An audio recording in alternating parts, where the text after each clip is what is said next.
aesthetic guy. Yeah. Okay, That's true. so let's talk about registers. Let's talk about yeah. Huh? Will our final be cumulative? There will be a few things that are cumulative, but by and large, it is from here to the end of the class. I mean, like 80-something% of it is from here to the end of the class. So our last test is the final. The last test is the final. Okay.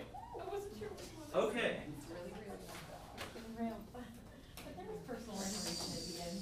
So, okay. Hi. Hello. Sorry, sorry. Chatty. I'm just so happy everyone's back. You were in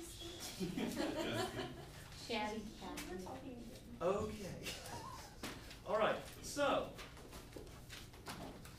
we need to get a definition. Not a book definition, Hermione, but a real, our definition.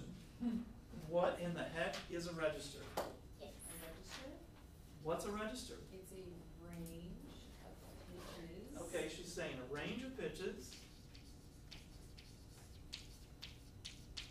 Okay. So registers are the various ranges of pitches in Just the ones that we jump, are they just In a the ones we voice. jump together? in a voice. Okay. Ranges of pitches that we jump together. That we chunk together. Yes. Ranges of pitches That are That- categorized. that That we we chunk chunk together. to Together. differentiate between Ooh, ooh, ooh, ooh, ooh, ooh. to differentiate between Approaches? between vocal colors, between That- Yeah, okay. Yeah, you got differentiate between between, I can't use the word Dot, dot, that's dot. right. okay, let's roll with this for a minute. It's a range of pitches, so a register, right? A register. A range of pitches.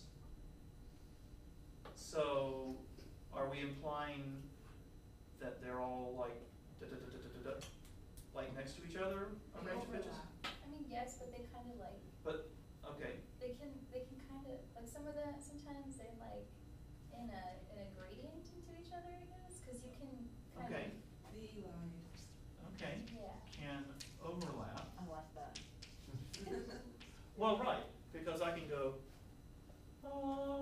ah, right? You heard two very distinct qualities, and yet it was the same pitch. Okay, so ranges, a range of, should we say something like, no. They're in sequence, right? So sequential or consecutive, is that consecutive? Consecutive pitches that we chunk together, okay, to differentiate between stuff. Okay, all right. Well, all right, so let's get some examples. For example. Who has sung this morning? Me. Okay, come on up. Always ready. The world is led by people who are always I volunteering. know, Alexia's good. Gross. Thanks. Okay, so. Okay, how about sing a sonata down there? Okay, how about that one? Okay, have that quality in your head, okay?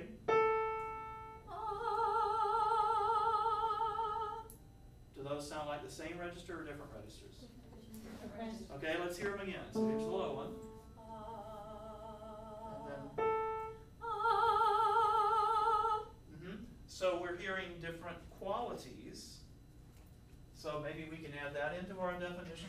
You're going to do another one, so don't worry. Okay, so.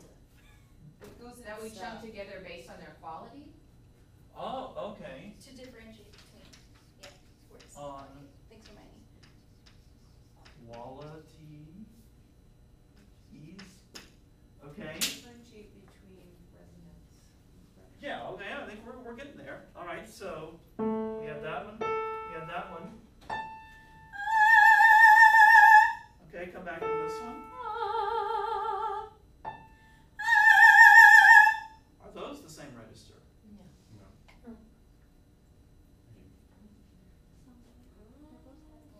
hear them again? Give it a different approach. Well, let's hear it again.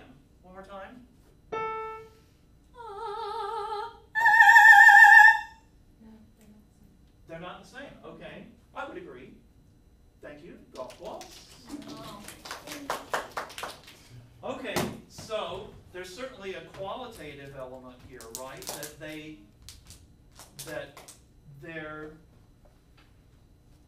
We're differentiating by what we hear. Now, Alexia, would you say you produce them in the same way? Is there something different in how you produce them? Okay, so it's not only what we hear, but it's what the singer feels like they're doing. So let's say, and production. I didn't bring my computer today, but if we're hearing differences in qualities, there must be something different in that spectrum too, I betcha.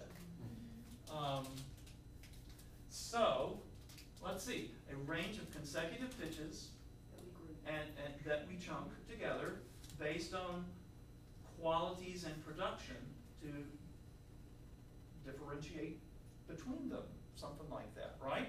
So, based upon the qualities and how the notes are produced, we group ranges of consecutive pitches into these buckets, categories, right? And we call those registers. Okay? Makes sort of sense? Now, a very famous voice teacher by the name of Manuel Garcia, who lived from 1805 to 1906. Yes, I'm not making that up. He lived to be a very ripe old man. He was the teacher of Marchesi. He was the teacher of a lot of people. He was the inventor, or at least co-inventor, of the laryngeal mirror, and he was one of the first people to actually be able to see the vocal folds. He taught in Paris and then later in London, and he wrote books about singing, and his definition still applies today. As much as we know about voice production now that he didn't, you know, a range of consecutive notes, kind of like we've been talking about, that are produced by the same manner and have a similar quality, and that they're distinct from other groups of notes, which are produced by a different mechanism and have a different quality. So they're basically categories of production and quality of voice, if you can think of it that way. Now there's one register, at least, maybe two, that we didn't have you do. Because you didn't go, because I mean, that definitely has a quality, and it definitely has a means of production, and we can actually put, you know, we can measure the frequency of that. If I had tried singing in G, that's what would have Yeah, yeah. And then, I don't know whether you have a lot of access to it, but you know, sometimes.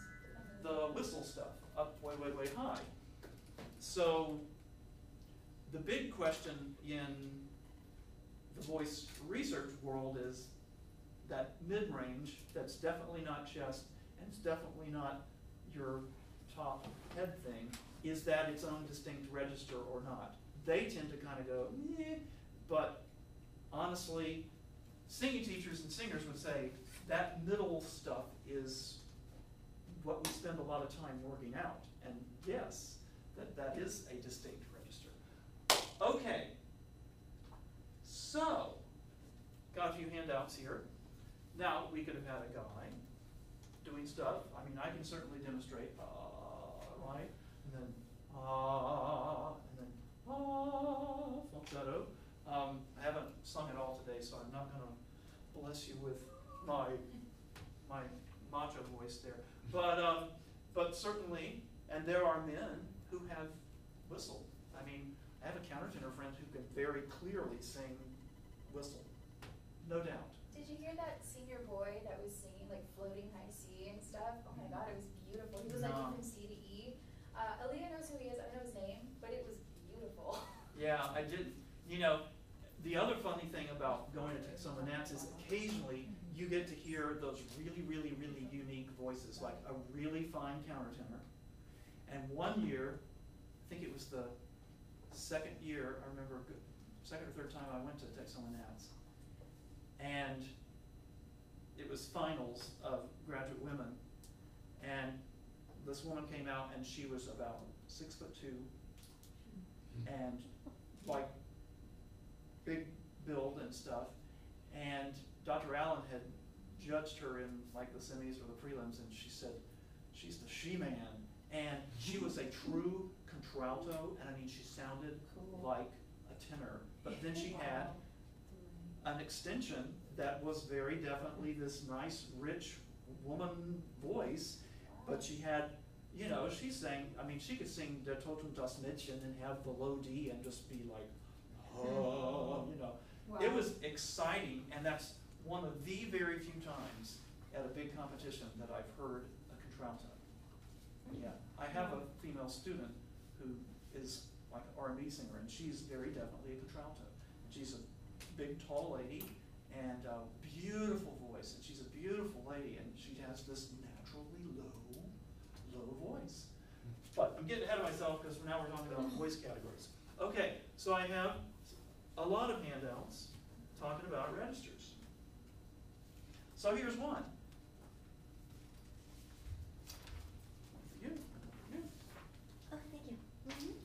And 1, 2, and one more.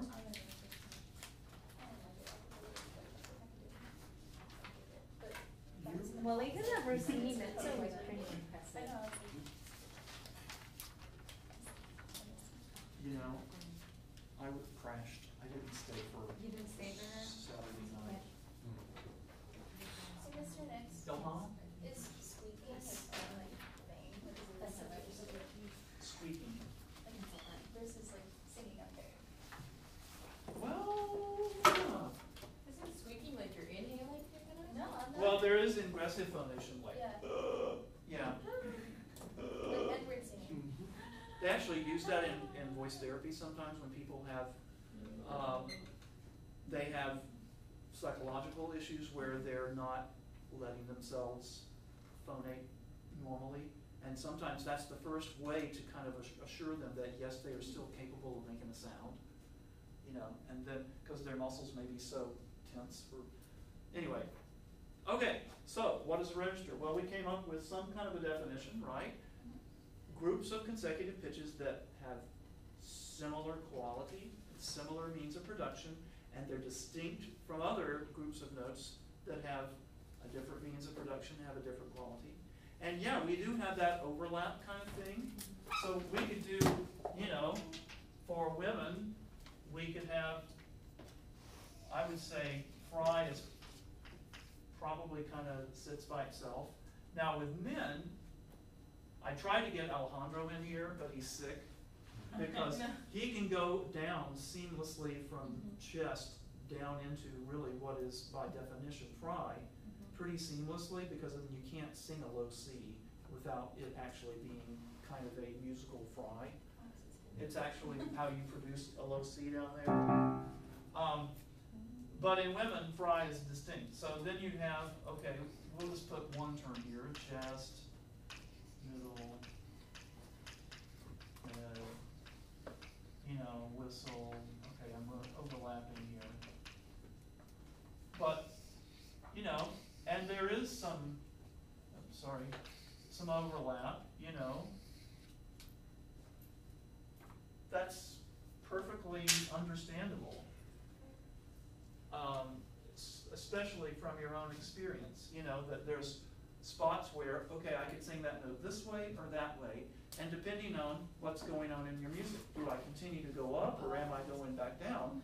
You can make a choice of, I want to stay in this register, I don't want to switch on up, or for a quality, because the word means a certain thing, you go ahead and make a shift. So this is where I'm confused when teachers will ask for, or when, say, we would talk about the vocal quality being consistent throughout the range and throughout all Yeah. registers. That's true.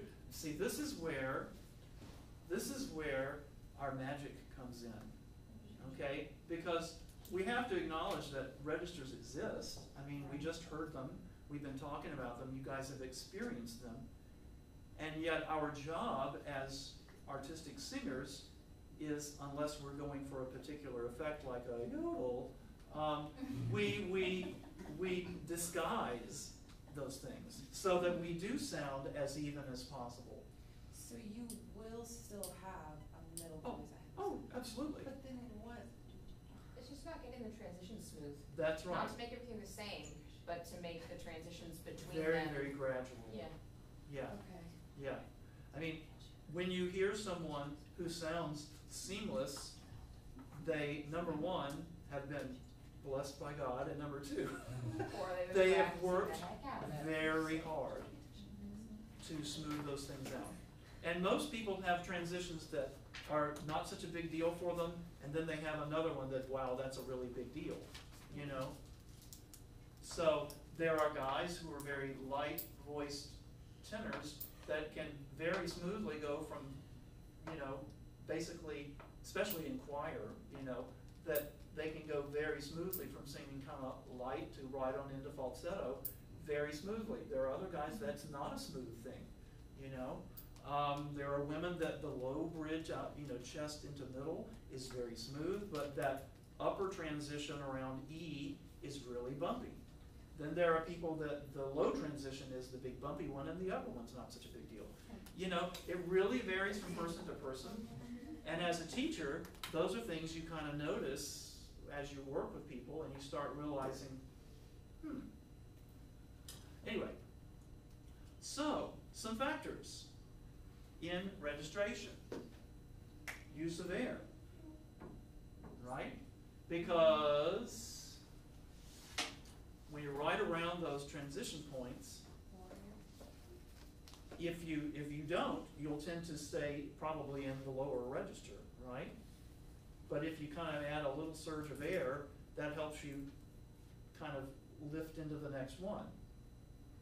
Anybody want to demonstrate that? What do you do? So like going ascending out of chest voice and use a little more air as you go up, or keep that same kind of firm feeling that you get in chest and go up.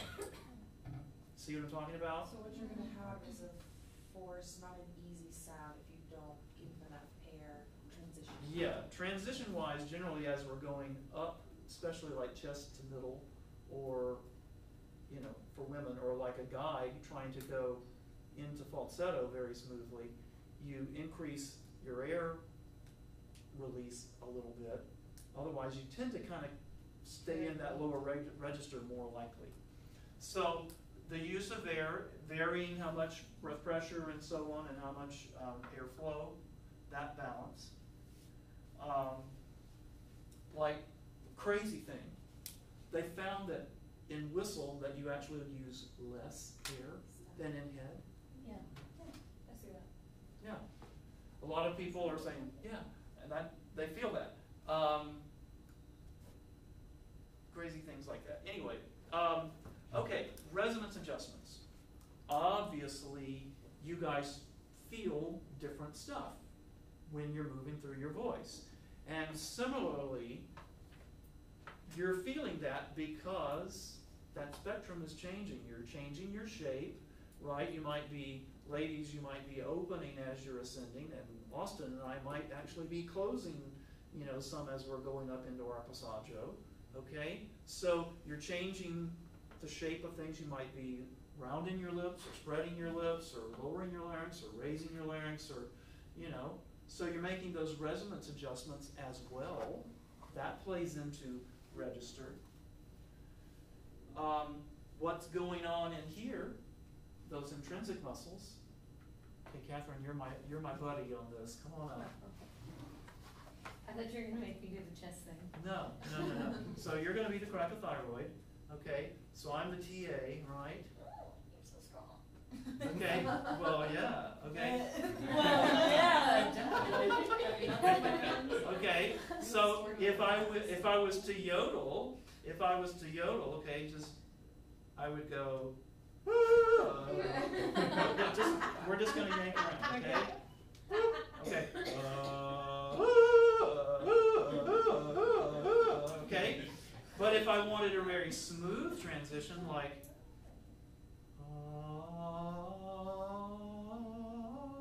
that wasn't so smooth. Let me do a more closed vowel. Let me do descending. That's always smoother. Oh, geez.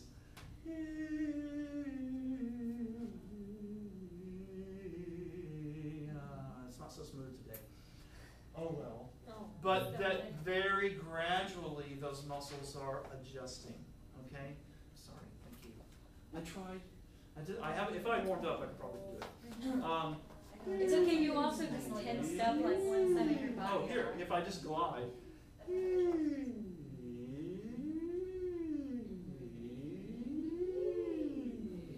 So I'm going from more cricothyroid stretching and more TA bulking up, okay? So the intrinsic muscles have a lot to do with it.